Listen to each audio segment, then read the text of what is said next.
Hey, welcome to another episode of AWSP TV. We are super excited to have in our studios today a special guest, Sean Goode from Choose 180. Sean, thanks for being here. What an honor. Thanks for the opportunity. Well, we're just excited that you took the time to drive all the way down from up north on that I-5 corridor to come to Olympia. Well, I did tell somebody that I might come back with voodoo donuts from Portland. That's how it feels sometimes when you make it to Olympia. Oh my gosh, yeah. Well, right on. We appreciate you being here. I'm grateful. So, Sean, why don't you start out with just a little intro to what exactly is Choose 180 and maybe how you came to be. Yeah. So Choose 180 is a nonprofit organization, and we transform systems, communities, and lives through choice. And each one of those pillars are incredibly significant to us because we believe that if we're just transforming lives, then we're not doing anything to change the reason why the lives are in the situation they're in the first place. And really we, by virtue of neglect, become an organization that just profits off of young people suffering. And we believe that it's imperative that we're also working on transforming the system and the community that young people are engaging in. And we do that in really cool strategic relationships with superintendents, principals, prosecutors, public defenders, and court officials that allow us to engage young people at really critical moments, work with them, help them commit to a new direction for their lives, and give them the support necessary to honor that commitment to change. We really operate in large part like an emergency room where we triage young people in these really critical moments, help them get well enough, and then connect them with primary care and specialty providers throughout the community to help them manage that commitment they've made to themselves. Right on. Well, we believe so much in what you're doing. Thank you. That my dream would be Choose 180 was in every school. My dream too. My wife, in fact, I say this and she rolls her eyes when I say it, but I believe in a future where every young person has the opportunity to choose 180. And then she says, do you know how much work that's going to be? And I'm like, yeah, but so worth it and so necessary. Yeah, isn't it great to think about what's possible in the system versus what's impossible? Right. Yeah, we have words that we don't use around the office. One of them is problem. Right? Everything's a possibility or an opportunity. We don't do problems at all at Choose 180. Right on. So when did that light bulb moment happen for you? I mean, when did you go, wow, this is my direction? Man, I've had so many pivot moments in life that I can think of. I mean, to consider, I grew up in a really complicated household where my father was a Vietnam War vet, returned with the drug addiction, and then developed schizophrenia. And because he was a black man in that era, he didn't necessarily get the mental health treatment or the medical treatment necessary for him to be healthy and whole. And he ended up unemployed and engaging in illegal activities as a result. And he met my mother, who was abused at home, ran away. In the midst of her abuse, developed multiple personality disorders, what it was called then. Now it's dissociative identity disorder. And the two of them found each other and decided to have a child. And being the only child between the two of them, but the sibling of three others who my brother served juvenile life for an offense he committed when he was a 14-year-old in Tacoma, meaning he was in the justice system from 14 to 21. I had a sister who grew in and up out of really compromising places because of my father's addiction, and another sister who was a teen runaway and never returned home, and ended up staying with friends and family friends because she just couldn't stand living in the house. And then there's me. And my story is in large part a story of people seeing me when I couldn't see myself, believing in me when I didn't believe anything else was possible, and hoping beyond hope that I'd be able to turn this thing around. Whether that was my mother, who was the burden of so much of my anger and rage as a child, and still prayed and looked at me as a possibility and not a problem. Or my brother, when he was released from serving his sentence, who came to the house and saw that I was beginning to engage in the same risky behavior that he was engaging in and saw me as a possibility and not a problem. Or the high school counselor it was the middle school counselor who said, like, you should be in the IB program at the high school level, who saw me as a possibility and not a problem. There's been so many different people at critical moments that have helped me pivot well because they didn't see me as a problem. And I had all of the ACEs types of things that you could look at that would make me a problem in your classroom. And yet people still saw me through the lens of hope and possibility. And that's what we get to do as an organization, to see young people in that way. Yeah, and studying your company, it looks like you went from a one-person shop to an operating budget of over $1 million now to do this work. What's your presence in the state right now? How many schools are you starting to crack into, or districts? Yeah, it's been a crazy 2.5 years. Let me first say this, is that the organization began in 2011, and it began because Dan Satterberg, the King County prosecuting attorney, reached out to a community member named Doug Wheeler, and really it was focused on young people who were engaging with the justice system. Mm-hmm. And together they collaborated to create at that time what was called the 180 program. And for much of its history, it was staffed by 2 program directors, and the board kind of served as an executive director. And in 2016, they decided to take those 2 program director roles, fold them into one, and create an ED role. And that's when I started in January 2017 as a lonely guy in the office wondering what I just got myself into. And when I got into that position, we quickly began to scale some of our work to serve young adults in addition to the youth. But what we saw was what it is I've always known, is the young people who are in the justice system didn't just wake up and start having behavior that was problematic. Right. Like, this began earlier on, and that there was moments to intervene earlier on. Just nobody was there to do it, because our traditional way of being in suspending and expelling doesn't necessarily create the space for a restorative practice. It just creates a space for classrooms to be managed a little bit tighter, and for the young people who are having the greatest challenges to be put in a position where they're not impacting other young people's learning and ability to learn. So districts are striving to reduce their suspensions. Yeah. And they're massive efforts. It's been fantastic to watch this slow transformation in the K-12 system. Yeah.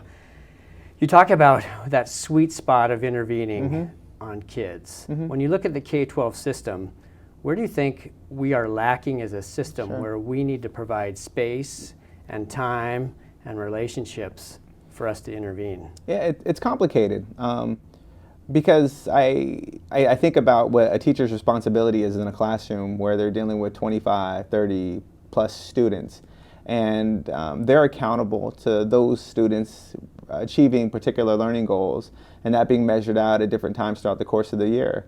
And the administrator of the building being held accountable to creating a space for the teachers to do that, meanwhile wanting to make sure that it's a culture that allows all students to be able to learn and flourish. And it's so difficult for students who are coming in with so many barriers to be able to acclimate to those spaces and quickly jump in and begin to learn. I don't know how many mornings I didn't have breakfast. And I was certainly free, reduced lunch all the way through. And what it would take me some mornings to even get out of bed to get to school. I remember I missed my freshman year of high school. I feel like I missed almost more days than I actually attended. And this is pre-Becca, and so nobody was really checking for me at all. Sure. But like, it's so complicated for young people coming from at-risk communities to show up to space, to be fully present and fully available and fully ready to engage. And as a result, it really requires a lot of intentional relationship building that in earnest, not every teacher has the capacity to do while maintaining their classroom, while delivering on a curriculum, which is why it's so imperative to partner intentionally with community so we can be a part of those spaces and build those relationships and bridge them back to the teachers and the administrators so young people who are having a hard time engaging are more willing to do so. So right now it's your team Yeah. leading this show, which is awesome. What would be your message to principals out there who are watching this video who maybe can't get you in right away or don't have access to some of the resources? What would be your advice to them as maybe some baby steps to take in reimagining how they approach kids that are bringing all that trauma to school? Sure. First of all, I'll say is when people ask me about criminal justice issue stuff, I regularly tell them that behavior only becomes criminal when law enforcement gets involved. And otherwise it's just behavior. And young people who are in classroom spaces that are demonstrating at-risk behavior typically aren't doing it because they have some malice in their heart and they just showed up today and today's going to be the day where they're going to be a terror. There's so many other things going unaddressed in that young person's life that if not tended to, it's not going to create the space for them to fully engage. I mean, if we look at this as a public health issue, which it is really truly in its essence, if you have a young person that shows up with measles, right, you're not going to just quarantine that young person and put them away until they're cured all by themselves. You may quarantine them, but you're going to do it in a way where they're getting the support needed to be healthy and whole. Our practice historically has been quarantine and leave alone, and hopefully they get better.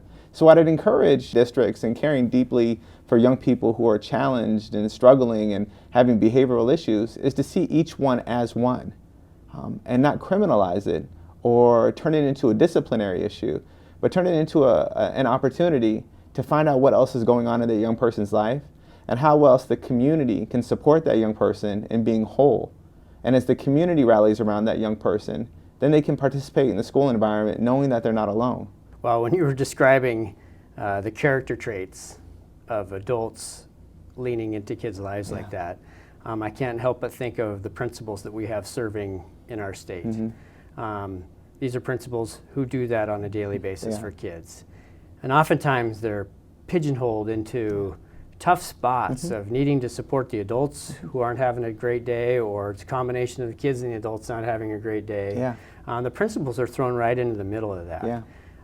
They may not be able to have you come in. I mean, we got to figure out a way to clone you, for starters, but that's maybe another episode. You're a really great science teacher for that. Okay, so until we can clone you and get your army of Choose 180 folks all over the state, what are some basic steps that you could give, or advice you can give to the principal that's watching this right now that's in rural Eastern Washington that says, I don't have community resources, I don't have this people nearby me to help me do this. What would be some guideposts or things that you can give them to hang on to maybe change the philosophy or the approach in the building? Well, first I'd say it starts with a conversation. One of my dear friends, Tim, who's the principal at Tye High School and the Highline Public Schools, we were just sitting down having a conversation before we even started our school-based work. It didn't exist, but we were looking at discipline data and asking the question of how many of these particular offenses could have had a different result if somebody was there to partner with them. So I'd ask that the principals in rural places, like where my nephews and nieces go to high school in Colville, or where my mother lives in Chewelah, right, where there is a lack of resources, and yet and still there isn't a lack of community folks who will see young people as possibilities. So how do you leverage folks from outside the institution to be able to bring their gifts and their talents inside to help impact the culture of the building, while at the same time lift up young people in vulnerable moments? I believe that just by seeing each young person as a possibility and not leaning into the problems that they're creating opens up a wealth of opportunities for us to consider what's there. There's a book that I often teach with, and the teachers and principals that are watching are going to enjoy this. I use it as a teaching tool. There was an old lady who swallowed a fly. I don't know why she swallowed a fly. I think I'll die. Perhaps she'll die, right? Yeah. And the story goes from a fly to a spider to a bird to a cat to a dog to a cow, then to a horse, and she's dead, of course, right? And I ask people all over, what's the problem with this story? And what would you say the problem is? It's too long for me to read. Okay, well that's for somebody that's a former administrator, that's a challenge. No, what would you say the problem is? It's just repeating the system over and over again. Yeah, there's that. Ultimately, what the problem is nobody dies from swallowing flies. So when you start out with a narrative that suggests the ultimate end is something dire, then we end up throwing and wasting resources on solutions that don't actually match what's actually being experienced. What if we changed the narrative from the beginning and said there was an old lady who swallowed a fly, she has more protein? We're done. Short book. Short book, right? But it's a possibility instead of a problem. There was a young person who was having discipline issues at school. Perhaps he needed breakfast.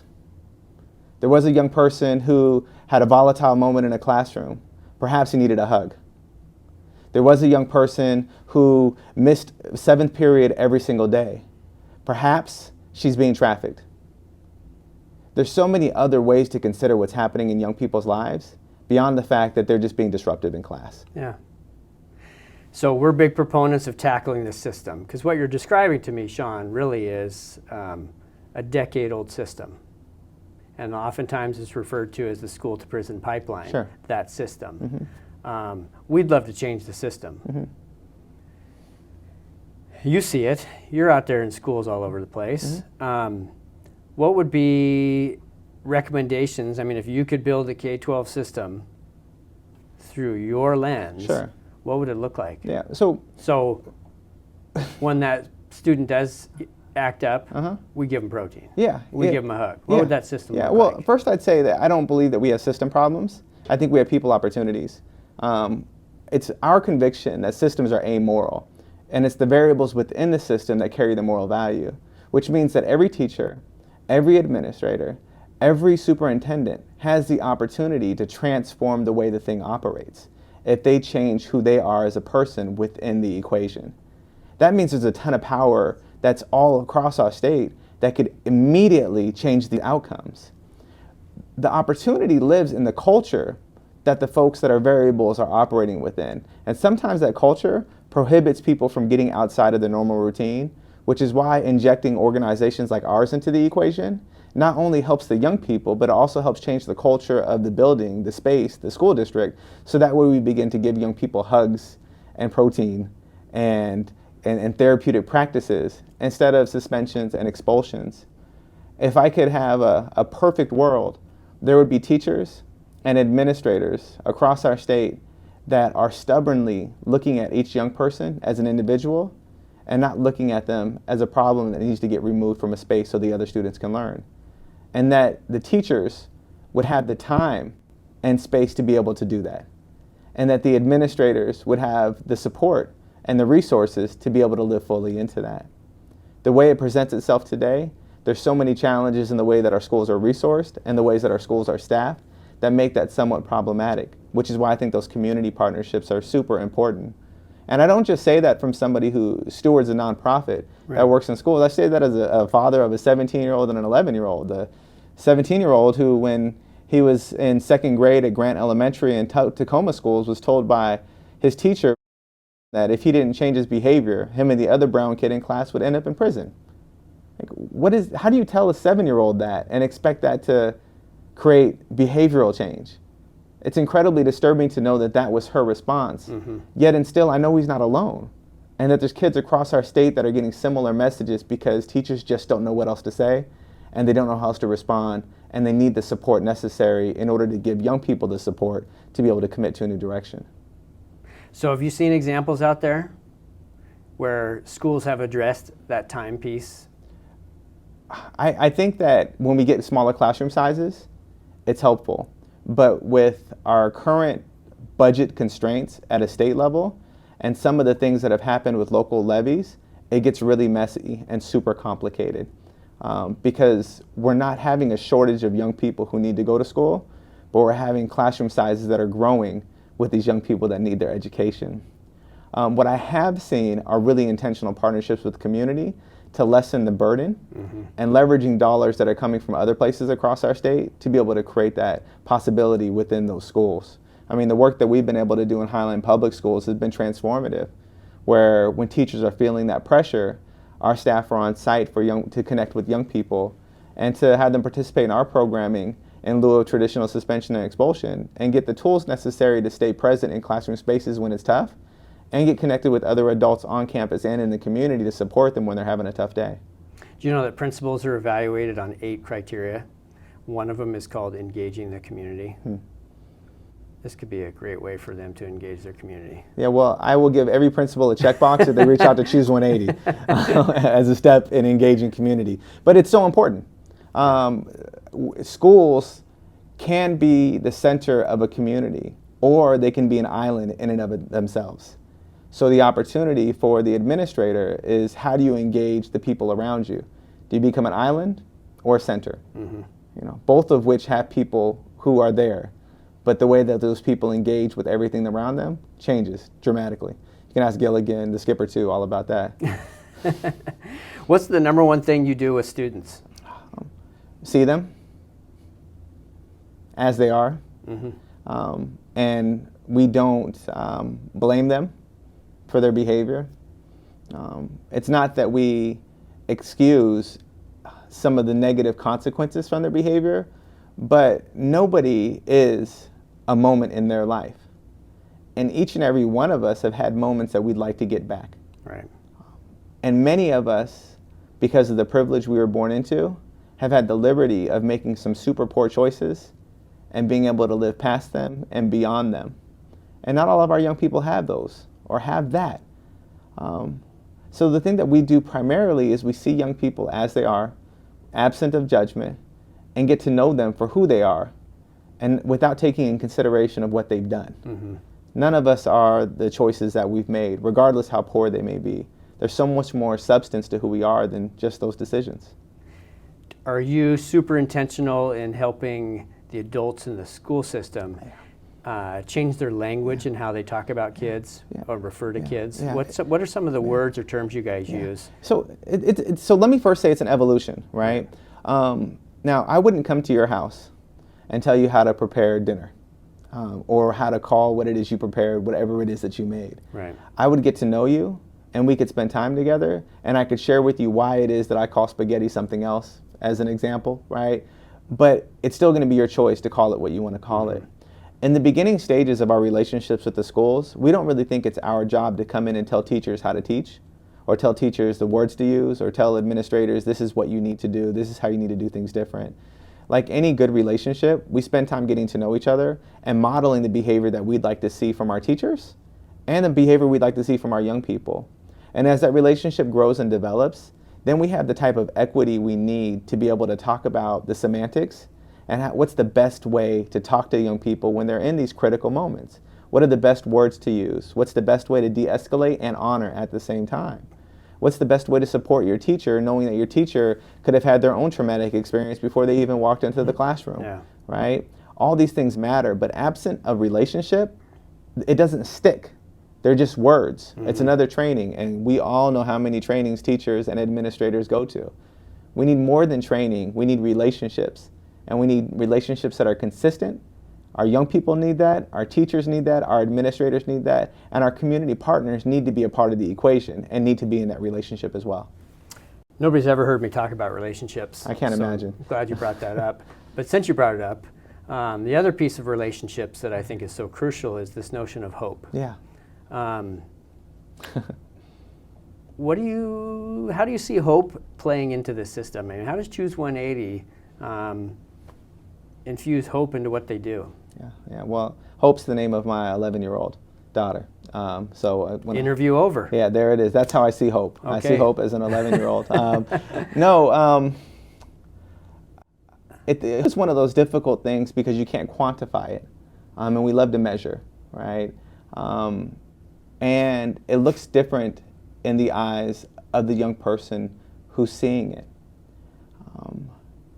I think it's important that we understand that there's a whole bunch of young people who have never experienced it before. Right. And we often take for granted the strength and resiliency required to be hopeful. There was a period of time in my life where I was homeless, sleeping in the Home Depot parking lot before I'd go in for a part-time shift in the morning. And when I'd walk through the aisles in my orange apron, I would give people high fives and say, Happy Monday, Happy Tuesday, Happy Wednesday, Happy Thursday, Happy Friday, Happy whatever day it was, knowing that the night before I just slept in my car in the Home Depot parking lot. I had hope. I had a hope that was founded in a truth that I believed unapologetically, that the circumstances of this moment did not define the trajectory of my life. That hope was a byproduct of all the many people throughout the course of my life that spoke possibility into me and refused to limit me to the constrictions of the problems that I could pose for them at any given moment. So when we talk about hope, I'll tell you, it can take a moment to evolve or it could take a lifetime. But the minute that we lose it, the minute that we stop embracing it, and the minute that we stop implementing it as the best tool that anybody working with young people has in their toolbox, we lose. Not just that young person, but a generation of young people, and then a future that could be so much greater if we simply took the time to hope. So I dream that one day hope will be part of the school report card. Yeah. And that schools are measured by culture and hope. So I do believe it's something we can quantify and qualify if we are using the right indicators. Because if we have kids coming to school or waking up in the morning knowing that they're going to come have a relationship, authentic, true, unconditional love relationship with adults, we can change the system. Yeah. Yeah. And then I think anything's possible. And what's most powerful about what you said is that the adults could be different, and that could change the system. That doesn't require legislation. That doesn't require an excess amount of funding.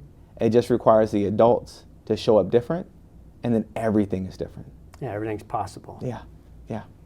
Right on. So, if you could have like a 30-second or minute-long elevator speech to kick off a district-wide welcome back to the district. You got every adult that's in the system, from bus drivers to front office to teachers, administrators, and you're the keynote speaker. And you're kicking off their year. What's your message to them? Yeah. My message is that each and every one of you matter. That each and every one of you are significant. Whether you're the person in the cafeteria line that's putting the tater tots on the lunch tray, whether you're the bus driver that woke up early to get to the bus station, to be able to get in that yellow bus, to get throughout the neighborhood, whether you're the teacher that greets them, whether you're the para that's in the classroom that's supporting, whether you're the translator that's helping the family understand what it takes to be able to be a part of the school day, whether you're the principal, the vice principal, whether you're the wealth of other specialists that live and thrive and support a school community. Everything you do matters, from the smallest thing to the biggest thing. It doesn't matter the size or the conviction of what you think is behind that moment, that movement. Everything matters. And you are the most important person within the educational system. Each and every one of you carry absolute equal value. And if you are in a space where you can show up as your whole self each and every day, then who you are is good enough to change the trajectory of every young person that walks through your door. So the choice is truly yours. Will you bring your whole self to that space? Your vulnerability, your personhood, your convictions, your love, your passion? Will you bring everything that's a part of your being to the classroom, to the office, to the bus, to the cafeteria line? And in doing so, allow us to have an educational system that's transformed, changed, and creates the type of results and impact that we need? Or will you leave part of yourself at home, and in doing so, not allow our young people to fully experience your brilliance? The choice is yours, but with your whole self, we can change the whole thing. I kind of feel like I want to stand behind you and go, yeah, that was awesome. Thank you. What a great message. 295 districts. Imagine if they heard that message. Well, imagine if 295 districts had a movement through their system of changing the adult culture. Yeah, we can do it. We can. Yeah, it's absolutely possible. It just requires a commitment to consider what's possible. Well, we're hoping a lot of people watch this video, learn a little bit more about you and your company, but more importantly, your mission in our system. Yeah. I've got one more question for you. I got one more answer. Okay. So nobody comes into our studio without getting this question. Okay. We're big believers on the important role principals play in the system. They're the #2 influence on student achievement, but I think they're the #2 influence on the kids who need us the most, because that's where a lot of kids get sent to, as the principal. I can't stand the connotation when I ask people, hey, who was your favorite principal? And they say, oh, I don't know any principals because I was a good kid. Yeah. No, I think everybody should know their principal. Yeah. So can you think of, whether it's your own experience through the system or watching your kids go through the system, do you have a favorite principal? Who was that person and why? Well, my first answer to this is any principal that brings us into their school and allows Choose 180 to be a part of your community, you're my favorite principal. But second to that, Jenny Cooper in Tacoma Public Schools was Samuel's principal at Grant Elementary, and she was an absolute gift. She saw Samuel and believed in Samuel, and even through some difficult behavioral times, was there to support Samuel and be a champion of Samuel. And not just Samuel, but the teachers that were, that had stewardship over him during the school day. Yeah. And when we had the complicated time with She was an advocate for us as a family and helped us understand the nature of why we have teachers like that still exist within the district. And she served as a beautiful buffer to help us make it through that year and find great teachers to support him throughout his time at Grant. Jenny Cooper is a gift to Tacoma Public Schools, and I will forever be grateful for the impact she had on my son and our family. Right on. What a great story. We think of all of our principals as gifts to our kids, and that's a great example. Yeah. Well, we can't thank you enough again for being here today. We really appreciate it. You let us know if there's anything we can do. Yeah. We're hoping just our time here together will help you launch and have an even bigger impact in our state. So thanks again for being here. No, I'm honored and grateful for the opportunity to share our cause, and furthermore to encourage some of the principals and teachers out there. You're not alone, and we can do this together. Yeah. Well, thanks again for tuning in to another episode of AWSP TV. Sean Goode from Choose 180. You know how to find him. See you next time.